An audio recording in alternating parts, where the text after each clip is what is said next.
Good morning, good afternoon, good evening, and good night. Welcome to the Fly With Us podcast.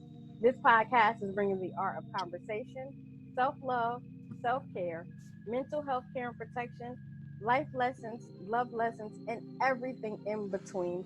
Today, we're going to talk about saving our youth. We have a special guest, Miss Robbie Brandon, in the building. I'm Lady Bounce. And I am Ace Slate. Hey. Hey. All right, so we know that the children are our future, as Whitney so elegantly told us so many years ago. So Sister A Slate has a mindfulness minute to kick all of this into gear for us. Keep me together. Okay, we might have a special guest voice here. We might have a special guest That's voice. All right. Our mindfulness minute is the Mast Year. I know that I will have lean years and bountiful years. Years when I am weak and years when I am strong. I give thanks for the thick and thin, knowing that every cycle has its purpose. Every third year or so, oak trees will have what is called a mast year, when the acorn crop will be much more bountiful than usual. This does not simply have to do with the amount of rainfall during the spring, but serves an evolutionary purpose.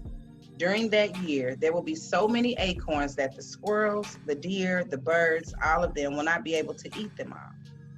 That will lead to a crop of oak saplings to cover the floor. As you look back on your years and meditative practices and things that you have made seen, check out some of your lean years and your plentiful years. You may have some harsh judgments on your mind for the years when you practice meditating less often. Release the unforgiving thoughts, knowing that everything has natural variabilities. You will come to complete maturity when the time is right. Just keep reaching towards the light. Year after year, reach toward the light, and then your crop will one day be plentiful. Our mindfulness minute is the Mast Year. Everything happens in due time. Amen. So let's jump in here. All right, so obviously we know, because the three of us deal with our youth and we work with our youth. But for those who don't know, can you tell us, why should we invest in our youth? Why do they matter? You want me to start? Mm-hmm. Okay. All right. Well, believe it or not, and we all need to look at our children. Our children determine our community. It's like they're the litmus test. If we don't take care of our children, then we will not have a community. We don't have a future. Like you said in the beginning, our children are our future. And if we do better, if we take care of our children, that kind of sets the stage for how we do everything else. And so no matter whether people think we're doing good in the community with finances or with building or with whatever, agriculture, whatever you're doing in the community, if you don't take care of your children, that's not sustainable. So I look at our children as priority. Their education is priority, because they're going to determine, we can start something, but we can't sustain it by ourselves. And so our children are the ones we need to make sure who are able to keep things going. So we have to take care of them now. We have to take care of them mentally, physically, socially, all the 8 domains of wellness. We got to make sure that they're ready. If they're not ready, then we're in deep trouble. I totally agree with that. So as a teacher myself, I definitely pour into our youth. I've been doing this now for 15 years.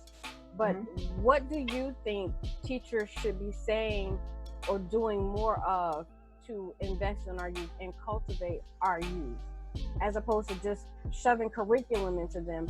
What should we be saying? What should we be doing when it comes to our youth?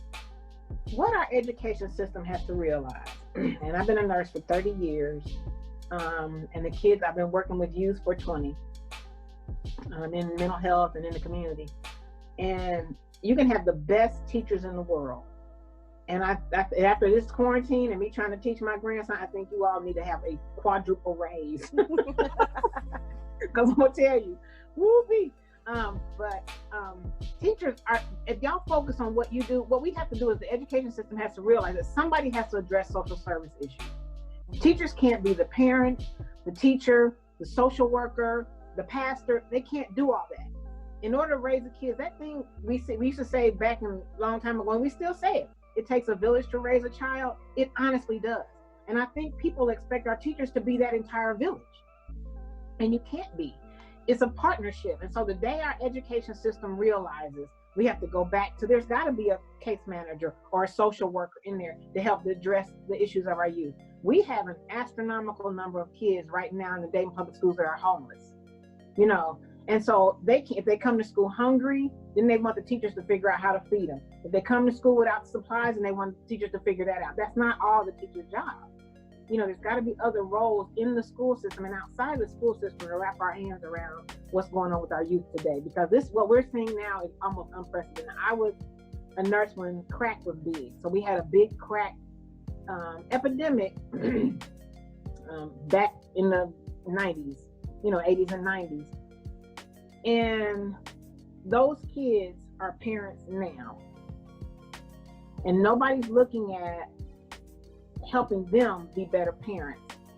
So that takes some of the burden off of the teacher. So you have to look at the parents, and you have to look at social services, and you need to support the teachers. I totally am all for supporting you. But I think you all just keep doing what you're doing, keep on top of what's going on, keep best practices, keep the kids learning.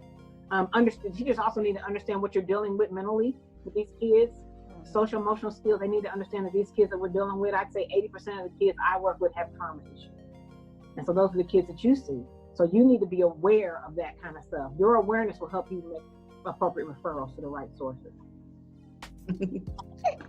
Speaking of it takes a village, you can say it, mamas. Speaking of it takes a village, what is Sunlight Village? What is Sunlight Village, and how did you get it started? Okay, Sunlight Village, actually, believe it or not, started in 2006. We started, I started it as a supportive services because I was working on the mental health units, and I was seeing our young Black males and females, our kids, our teenagers, our young adults come off the unit, and parents had no idea what to do with them. You know, they're like, okay, I'm sending them home now. Now what do I do with them?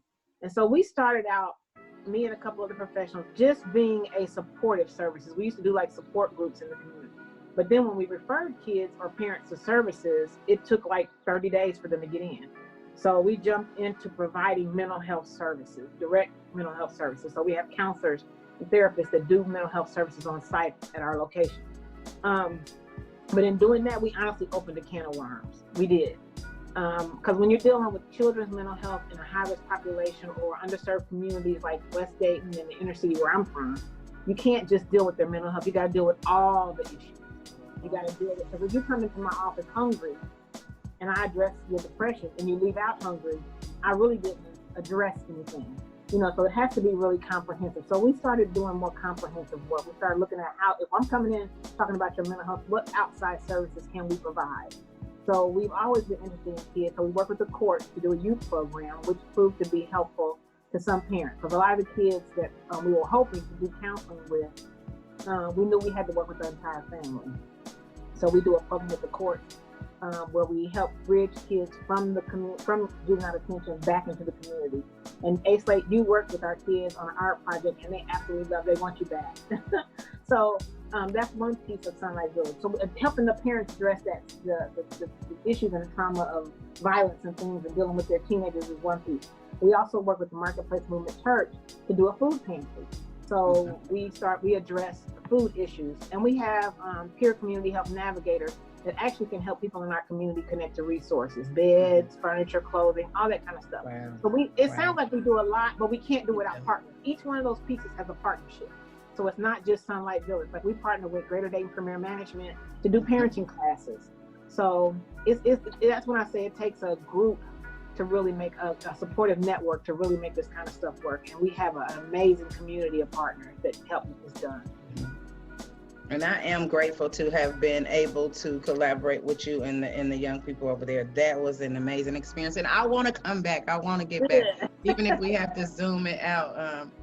It was refreshing to see how you all operated, and you do take on a totality of issues, not just one thing.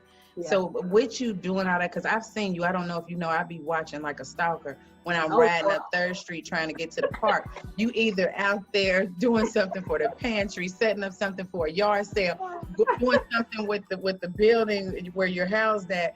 I'm like, either you at the church or you at the building. I'm like, this woman, does she ever go home and take a nap, or do you get to sit down and eat? Like, what do you do for self-care? Well, I promise I'm not lacking a meal. I promise you that much. Because I love to cook. But as far as self-care, believe it or not, as a registered nurse, I was a contract nurse, so I made really good money.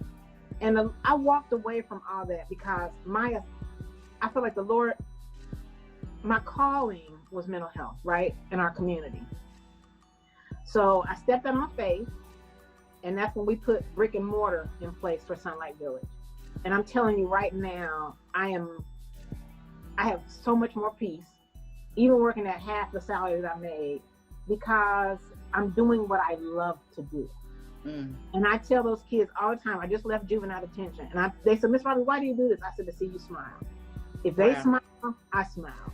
That makes my heart, and this might sound a little cliche, but I love what God has assigned me to do, and I take that wholeheartedly. Like, my prayers are for my kids. I ask God for strength to do this, because it's tough when you see a 14-year-old child on his way to adult prison. It's tough when you hear of a child telling me, I'd rather be locked up than outside right now because I don't have nowhere to go.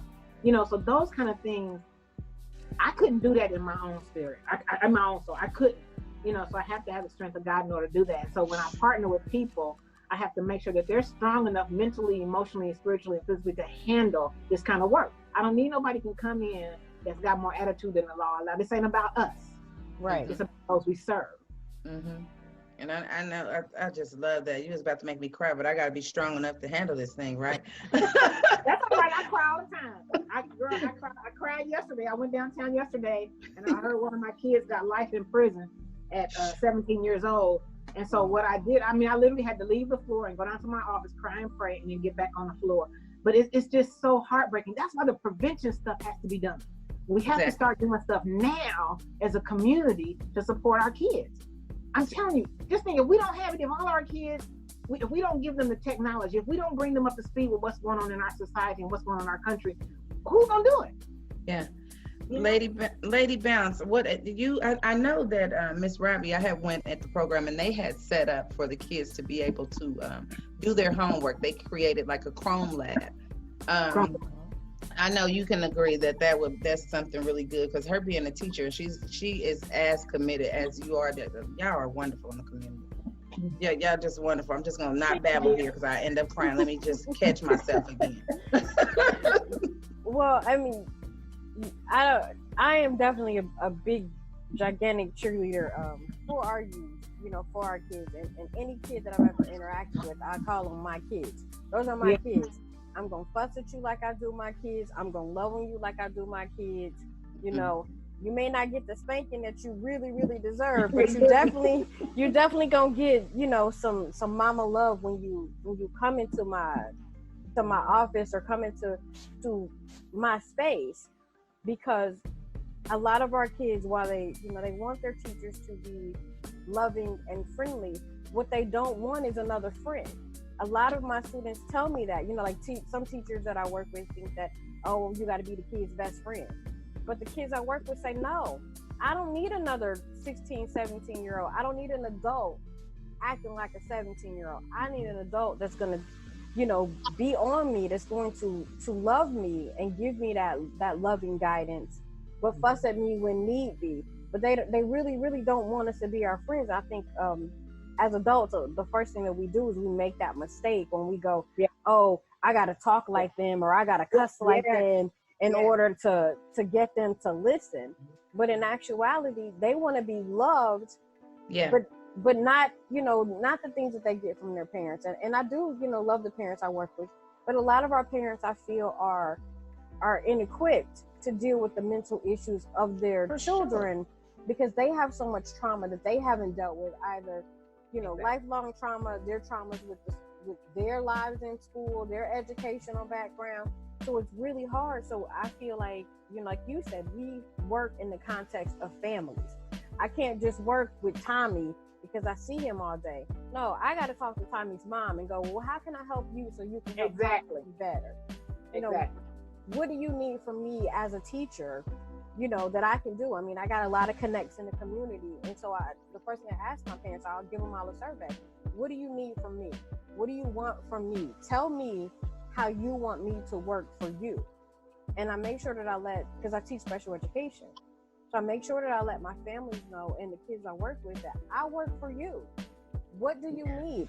If I'm not in my office at 2:00 and that's where you need me to be, then guess what? I'm going to structure my day. So at 2:00, I'm in my office because that's where you need me, to be. So I could go on for days about, my kids and definitely, supporting my kids when they go through the juvenile system. I had a student last year, he got locked up during the school year. I went over there 4 days a week and tutored him and helped him with his work and advocated for him in court. When his mom didn't even show up in court, I was there every court appearance. And I understood, why she wasn't there and why she couldn't be there. So I said, that's okay. I'll stand in the gap. I can't worry about, the other things in the way, but I'm going to stand in that gap and I'm going to do what I can. And when he graduated, I cried like a baby. You would have thought that I birthed that boy. That was beautiful. It was a beautiful, beautiful sight. It really was. That y'all need to always be applauded more often. Well, not always, but be applauded more often. I really do believe that, as a mother of school-age children too, like, yes, it's just something. But Miss Robbie, we speaking of mothering, and I know one of the things for me with working with the young people in the community, it was difficult to get parents involved. So I want to know, how do you get parents involved? And I also want to ask about the mothers, the mothers movement that you have against police brutality, to stop police brutality. Mm-hmm. I know I'm not saying that right, but if you can elaborate on that for me. Okay, I'll start with the parenting. I'm actually writing a book called "It's the Parents' Fault." Okay, now what? Exactly. And the parents, and I acknowledge, and now that we've acknowledged, okay, it's the parents' fault they act like that. Okay, so let's get over that. I'm over that now. Let's figure out what to do with it. And I know as a parent myself, I was off the chain. And I thank God that my children are stable or have any sanity. So I know that now our job is to support parents, because I'm almost 60. I'm 60. And anybody who's 30, 40, anything in there, 25, I know the support systems aren't there that I even had, So we have to support the parents, because we've got young ladies who've been molested, who've been beating, who are in abusive relationships, who are on drugs, and who've gone through cycles of poverty. And now we need to help them understand that they don't have to live like that. Amen. So putting programs in place to support the parents and strengthen the parents, then you can strengthen the child. So we can do counseling and support services for the children all day long, but they're going to go back home. And the parents, we all have issues. So whatever it is, and what we have to do is let the parents know that it's okay to talk about your issue, and let's try to help you get better. Okay, so you let them know. Yeah, the worst, when I'm talking to parents, like, girl, what's wrong? Okay, we got that. Now let's figure out how to make that situation better. You don't have to live like that. I love that. That you don't have to live the way you are right now. I think that right there. Yeah. That right there, you don't have to live like that. You don't have. That would make me more. It's more inviting. It would make me want to be like, okay, I'll see what she's talking about, because you're not being judgmental and you're not being too critical and you're not putting them down. So it's kind of like, okay, let's see what she got to. And it's bringing people into the community is fine, but people have to build a relationship with families and with parents, so that I can trust them. Because our community has been raped for years. It has been. You come in, you get what you want, and you out the door, and you leave us barren. So we have to now build trust in our community. So people have to look like us, act like us, talk like us, be honest. When I say I'll do something, I have to follow through with it. Because I'm trying to build trust with parents. And so building that trust with parents and then letting them break down that little guard, man, I'm telling you, you can watch transformation every day. And it's absolutely amazing. I tell people all the time, girl, I'm only here because somebody didn't give up on me. Woo, so say that. Right. So that's what we have to, that's the way we have to tell our parents, I'm here for the long haul. I might fuss with you. I might not like what you did. We're gonna have to talk about it, but we're gonna get back on that train and we're gonna keep on pushing. And that's why I love it. That you have to give them. Yeah, you have to give them. You have to give them that. They're gonna come in high and you're gonna be like, what in the world happened to that? You know. So those are the kind of things we have to be able to understand that it's not, nobody gets fixed. You didn't get broke overnight. Right. You know, what's happening to you in your life didn't happen overnight, and you're not going to be better overnight. We're gonna work with you. That's right. Now, what about the mothers of the movement to end police brutality? Ohio Families United Against Police Brutality. Okay. And Adrian Hurt, Sabrina Jordan. There's some amazing moms, and these moms have lost their children by the hands of the police. Okay. And so they have formed an amazing organization that is out trying to change laws and policies and systems. Yes. So they actually have their move. I went to Columbus with them a couple of weeks ago, and they marched on the State House. It was absolutely beautiful. It was. I saw the pictures. I was like, oh my God, I'm so jealous. Oh man! But they're doing it. They do it all over. So they're raising money now to do a national march. I don't know whether it's statewide or national, but they have a GoFundMe page. But you have to look them up, and it's Ohio Families United Against Police Brutality, and they are doing amazing work. These women have been through hell and back. Yeah. When you lose children, and even Sabrina has lost 2 children. Ooh. You know, so her strength astounds me. You know, I can't imagine. But she also needs support. So people like me, you, who can support them in any way is worth its weight in gold. So they're doing great work. They've got an amazing team of women out in the fight, and you can't stop these women. They have been through it all already. You know, but they tough. There's something beautiful about being a woman, our tenacity and our ability to adapt to change so fluidly, like just to go with the flow and just keep going. Like when your children die, I don't think there's anything in the world that's worse. I can't imagine. So they done been hit with everything. They're like, come on, I'm ready. Yeah, I have an aunt who recently lost her second and last child. She only had 2 kids, and she lost them both within a 3-year time span. And to see her walking, I'm talking about, if you wasn't a faith-filled person, if you was a non-believer, you would have to believe in something after seeing her. I mean, to see this woman still, my aunt would come out to the hospital with her hair combed, makeup on, dressed nice. So you think she on her Sunday's best, and she was a pillar of strength and love and grace. And it just was amazing to see. But I don't know how I would fare if something like that was to happen. And those ladies, and believe me, they're still hurting. You know, they're adapting. So what we've done is we've partnered with them to create a support group for them. And we haven't done it through the pandemic very much, but we're getting ready to start it back. And it's just a support group so they can talk through their issues. Because anybody who's gone through that kind of trauma, we tend to push it down and stuff it down and don't talk about it. But that tears our body up. That is dangerous. It's dangerous. So giving them the opportunity to heal.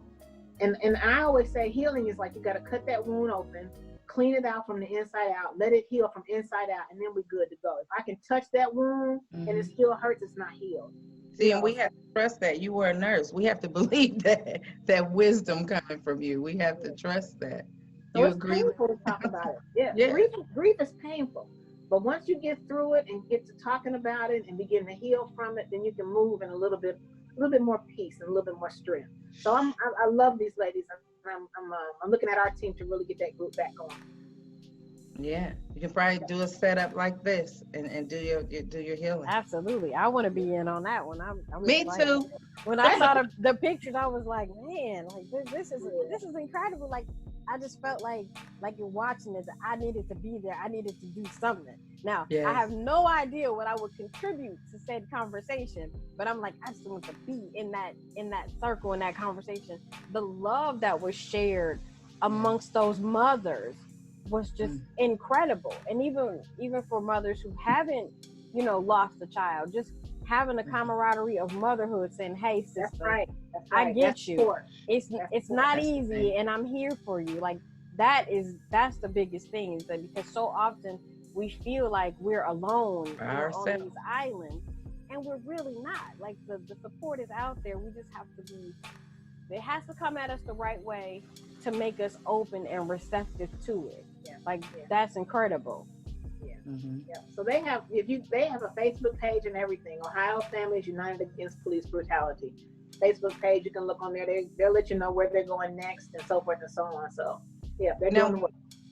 Now, what about Sunlight Village? If we know there's a 15-year-old kid in the community and he doesn't have anywhere to go, how do we get him to be able to partner with your program? How does that work? As far as just like services and needs some support, this is a phone call. What we do is if the child, we have kids right now today who have no parents connected to them, or who have parents and the parents are not. I can't say that they're not supportive. They got their own issues, and we're just not able to connect with them as readily as we like. But one of the goals of something like this just involves the parent. So I think at the end of this month, we're actually having a parent and guardian dinner or luncheon for the parents and the guardians and the POs. Whoever's dealing with these kids, we want to be on the same page because not only am I caring, but I'm also wise. And I know kids can do some staff splitting and tell me one thing and tell somebody something else. And if we all working on the same page, then it's easier to be. The consistency is going to be better. And the kids can't pull no wool over my eyes. I told them they just need to be glad that I am just they community grandma. And I just look like this. I just look like this. So that's a big part, is trying to get the parents involved, and it takes time. But once we get them involved, I mean, they're all in. It's nothing but a phone call away. So it takes some time. Some parents we do connect with. Sometimes we're trying to build relationships with, and it's a matter of time. They don't know me from Adam. But the team, our peers are from the community. They've been there, done that. I mean, like really been there, done that. And so they're really relatable to it. So the parents easily connect with the team, our mentors and navigators. That's good. That's really good. I like it. All right. So as we begin to wrap this up, this has been amazing. You definitely have to come back and talk to us some more as soon as the quarantines are lifted and we can really start to do these things with our youth and really put our hands on them like we need to, because Zoom is great, phone calls is great, but I think nothing beats that face-to-face, that hug, that touch, that reassurance that they really, really need. So yeah, we definitely have to come back. So as we wrap it up, I will tell you this before you wrap up, that we meet with them Monday through Thursday from 1 to 4. So we have started our group, and what we do is each kid comes in, we take their temperature, they fill out a health screening. We try to do a little distancing until they start doing the rap battle last week, which was hilarious. Dang, I missed it. Man, let me tell you. Ernest filmed the thing, they did a rap battle, but it's important for us because they were basically out there. So it's important for us to start building them, getting them back in. The computer lab will be open next week on Tuesday. So we got tables set up where it'd be like 1 or 2 kids. So we're trying to keep that social distancing, but we have to bring them in. It's been long enough. And kids who are already, socially out there really need that support. So they're trickling back in slowly but surely, but I'm super happy to see their faces. Yep. So we put our hands on them. Yep. 4 times a week. They just went bowling last week. We could only take 10 kids. So we try to do the social distancing stuff and respect for wherever we go. But we have to see them. Amen. Amen. Amen. Amen. All right, got 60 children. Oh, 60. All right. All right, Sister Slate, hit us with that self-care assignment for this week. Our self-care assignment for this week is make a difference, become a mentor, all right? Mentoring can be one of the most satisfying and rewarding experiences you'll ever have. Trust me, I know. You may be uncertain about what mentoring involves or whether you have the background and experience to succeed at mentoring. Many people considering mentoring often have some concerns and wonder what it's all about. Mentoring is the one-to-one or group relationship that one or more adults develop with one or more young people to help them develop and succeed. If you need to know more about mentoring, see Mrs. Robbie Brandon, or you can inbox myself, or just simply look up mentoring. But do your part if you can become a mentor. That's our self-care assignment for this week. Thank you. And it is. It is a great assignment to be called on by the Most High to be a mentor. Yes, yes, yes. Slide that in there. And before we leave, we always have to move over to our what? Brain science. All right, so our brain science for this week: 5 reasons to mentor a youth. As if Miss Robbie, Miss Sister Slate, and myself have not given you enough reasons, let me give you 5 more quick reasons to become a mentor.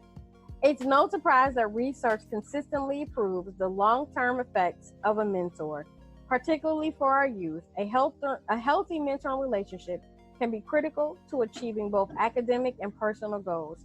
Studies point to increases in confidence and performance, as well as decreases in risky behaviors for students who are mentored. Girls with a mentor are 2.5 more likely to become confident in their academic skills and their performance. Boys with a mentor are 3 times less likely to suffer peer pressure and anxiety, and 2 times less likely to develop negative behaviors. A mentor increases a student's likelihood of attending college by 50%. Teacher mentorship nearly doubles the odds of a student attending college. Youth in a mentor program are 46% less likely to use drugs and 27% less likely to use alcohol. So if those aren't reasons enough to consider being a mentor, mentors also benefit from investing in others. You get an increased self-esteem, well-being, fulfillment, and accomplishment are common positive outcomes for mentors. So please consider the benefits of mentoring a youth for you and for that youth. If you'd like to learn more about Miss Robbie and her program, she can be found on Facebook. Please look up the Ohio Families United Against Police Brutality and get in where you fit in. Please continue to fly with us and follow us on Facebook, Instagram, YouTube, Anchor, SoundCloud, and wherever you get your favorite podcast. And as always, you can email us at flywithusla@gmail.com. I'm Lady Bounce. I am A Slate. And Miss Robbie, we thank you. Thank you. And we out. God bless.